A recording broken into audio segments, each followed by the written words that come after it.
नमस्कार साथियों, mister Pandey academy में फिर से आपका एक बार स्वागत है। साथियों, ये वीडियो विशेषकर बिहार शिक्षक बहाली से संबंधित है। और जैसा कि आप जानते हैं कि सेकंड मेरिट लिस्ट को लेकर हमेशा मैं नए नए अपडेट जो भी आते हैं आपके समक्ष रखने का मैं प्रयास करता हूं, और इसी प्रकार कुछ नए अपडेट आपके समक्ष लेकर उपस्थित हूं। साथियों, मैं बताना चाहूँगा आपको, आज आपको जानकारी देने से पहले मेरे चेहरे पर थोड़ी सी मुस्कुराहट दिख रही है, तो कुछ बेहतर है आपके लिए। जैसा कि आपने देखा था कि न्यूज़ 18 के जो पत्रकार हमारे रजनीश सर हैं, रजनीश भैया हैं, उन्होंने एक वीडियो के माध्यम से, यूँ कहे तो डिबेट के माध्यम से बताने का प्रयास किया कि फर्स्ट लिस्ट को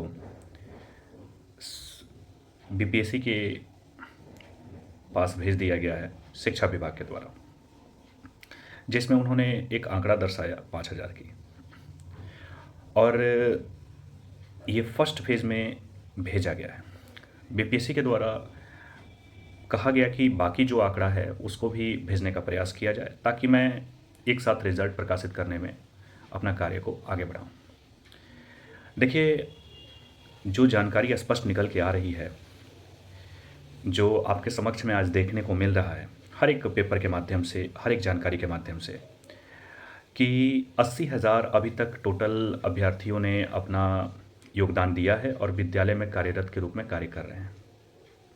कुछ ज़िले ऐसे हैं जिनका अभी डाटा नहीं सम्मिलित हुआ है, तो उस डाटा को अगर हम थोड़ा सा आगे की तरफ सोचते हुए अगर समझें, तो एक अनुमानतः मान के चलिए कि 8 से 10,000 सीट उनके लिए एक अनुमानतः मान लेते हैं, क्योंकि डाटा हमारे पास भी एक्यूरेट नहीं है कितने जिलों का बाकी है। फिर भी अगर देखा जाए तो 90,000 हुए।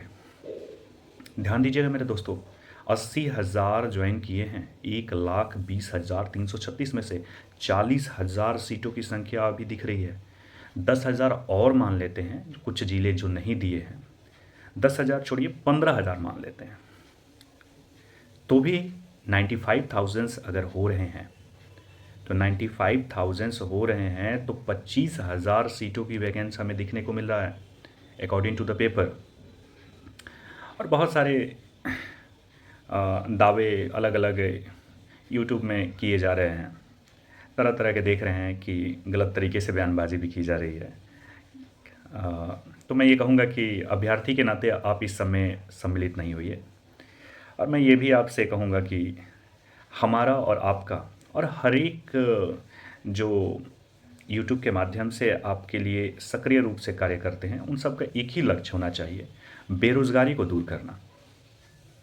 डाटा क्या सही है क्या गलत है, ये तो ना हम जानते हैं ना आप जानते हैं, ना ही हम कोई विभाग के अधिकारी हैं, ना ही आप हैं, ना ही यूट्यूब के द्वारा कोई भी देने वाला सदस्य है वो है, यहाँ तक कि हमारे पत्रकार बंधु भी नहीं है विभाग के कोई अधिकारी। तो जो भी डाटा सम्मिलित होती है तो कहीं ना कहीं रिसोर्स के थ्रू ही होता है। हम हो, आप हो, या कोई भी सदस्य हो, अगर आप तक ये पहुंचा रहा है तो कहीं से ना कहीं से अपने थ्रू जानकारी लेकर पहुंचा रहा है। लेकिन हो सकता है कि इसमें मतभेद हो, लेकिन लक्ष्य में मतभेद नहीं होना चाहिए। मैंने वीडियो के माध्यम से, यानी यूट्यूब पे एक सर्च कर रहा था, मुझे भी एक दो वीडियो प्राप्त हुए, और उसमें मैंने देखा कि कहना नहीं चाहूँगा, लेकिन जो भी मैंने देखा वो मुझे ठीक नहीं लगा। चाहे वो शिक्षक के रूप में बोला गया कार्य हो, या फिर जो पत्रकार के रूप में बोला गया कार्य हो, किसी के ऊपर एलिगेशन लगाना भी उचित नहीं है, और किसी के ऊपर शक करना भी उचित नहीं है।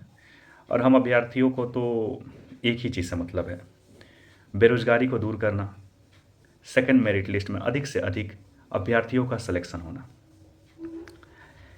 अब देखिए, थोड़ा सा समय और ले लीजिए, डाटा सब क्लियर हो जाएगा। आज अंतिम रूप से निर्णय दिया गया है कि जिन जिलों का अभी तक डाटा उपलब्ध नहीं कराया गया है शिक्षा विभाग को, वह तुरंत रविवार को कार्यालय खोलते हुए यह उपलब्ध कराना सुनिश्चित करें। तो कल के पेपर में पूर्ण रूप से स्पष्ट हो जाएगा। तो कल तक का इंतज़ार हम सबको करना चाहिए, और अगला लक्ष्य जो हमारा होना चाहिए वह लक्ष्य होना चाहिए कि शिक्षा विभाग के पास जितनी रिक्तियाँ पर्याप्त रूप से आई है उस पर 100% यानी 100% उस पर रिजल्ट द्वितीय घोषित होना चाहिए। अब इसके लिए जो लड़ाई लड़ना है लड़िए, नहीं तो कभी नहीं मिलेगा। ये लिख कर रख लीजिए और किसी के बहकावे में मत आइए। नौकरों, माफ़ कीजिएगा, नौकरी आपको लेना है तो आपको लड़ना पड़ेगा। किसी के भरोसे मत बैठिए, खुद की लड़ाई लड़िए और घर नौकरी ले आइए।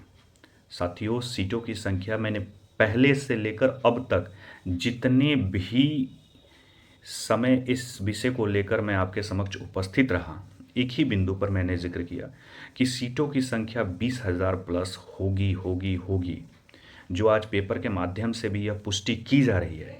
अब ये बहुत इंपॉर्टेंट मैटर हो जाता है कि शिक्षा विभाग आयोग को कितनी रिक्तियां भेज रहा है।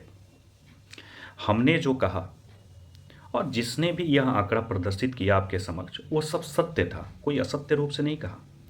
उन्होंने यह स्पष्ट जिक्र किया, हमने भी किया, जितने भी हमारे चैनल हैं उन्होंने सब ने किया कि 20,000 प्लस का आंकड़ा है। तो कहीं ना कहीं ये रिसोर्स सही था, तभी सबने किया। अब जिनको ये लगता है कि 20,000 कहा गया, 5,000 भेजा गया, तो देखिए 20,000 जो आंकड़ा उपलब्ध हुआ है ये तो सत्य है कि 20,000 प्लस का वो आंकड़ा है, लेकिन विभाग कितने सीट पर सेकंड मेरिट लिस्ट के लिए अनुशंसा कर रही है, इसका निर्णय आप कर पाइएगा।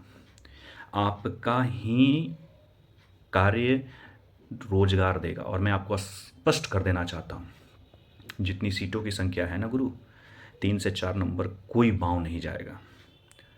अभी 40,000 का आंकड़ा हम लोग दे रहे हैं, 15,000 अपवाद के रूप में मैंने लिया, फिर भी हमारे पास 25,000 सीटों की संख्या है। 25,000 आप समझ रहे हैं कितनी होती है? एक बार 25,000 लिख के देखिएगा और एक बार दिमाग में कल्पना कीजिएगा कि 25,000 जनसंख्या कितनी होती है। आपको अनुमान लग जाएगा। और जितनी सीट है उतने अभ्यर्थी मिलेंगे, योग्य हैं हमारे यहाँ। बस लड़ाई आपको लड़नी है, बेहतर ढंग से लड़नी है। और कोशिश ये करना है कि जो नए रोस्टर बनाए जाएं उस पर ज़्यादा से ज़्यादा आरक्षण कैटेगरी को लाभ दिया जाए, बिहार वासियों को दिया जाए।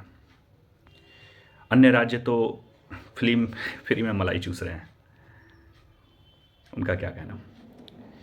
और मैं अन्य राज्य को लेकर